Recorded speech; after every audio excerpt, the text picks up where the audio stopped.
ঝিমলিদের বাড়ি যাব, ঠিক দেখাবে? না থাক, এখন আর যাব না। আচ্ছা, আমি যদি তোমাকে মোড়ে নামিয়ে দিই, তুমি একলা যেতে পারবে তো? হ্যাঁ হ্যাঁ, আমি যেতে পারবো।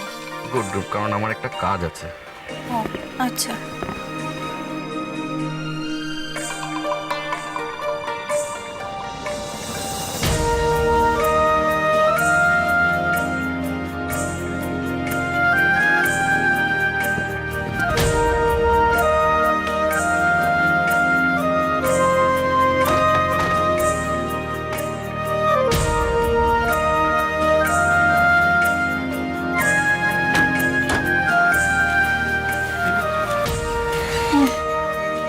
দেখে ভারী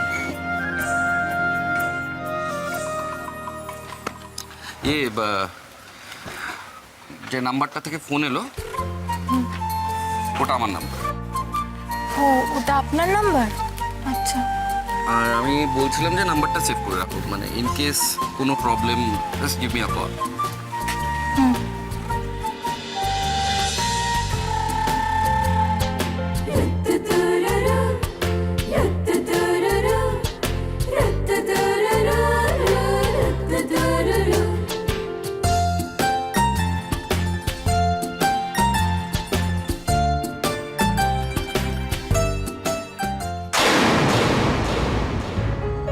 মা, ঋতিকাকে বলবো চুলটা একটু বাড়িয়ে নিতে?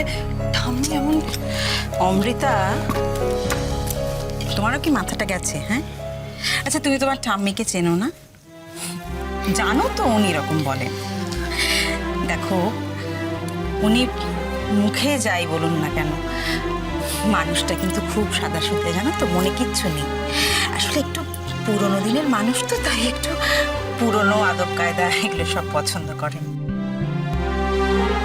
আর তাছাড়া তুমি আছো তো, তুমি ম্যানেজ করে নেবে।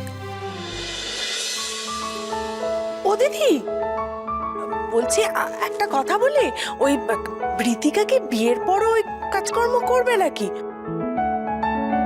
যাই বলো, মা কিন্তু ওসব মোটেই পছন্দ করবে না। দেখো গোপাল, ঋতিকাকে কাজ ছাড়ার কথা কিন্তু আমি বলতে পারবো না। হ্যাঁ, অমৃতা চ্যানেলের কাজ ছেড়ে শুধুই ঘর সংসার করছে, সেটা সম্পূর্ণ ওর চয়েস, এতে আমার কিছু বলার নেই। কিন্তু আমি মা হয়ে ছেলের বউকে চাকরি ছাড়ার কথা বলতে পারবো না, কারণ আমি তো নিজে বিশ্বাস করি প্রত্যেকটা মেয়ের আজকের দিনে স্বাবলম্বী হওয়া দরকার।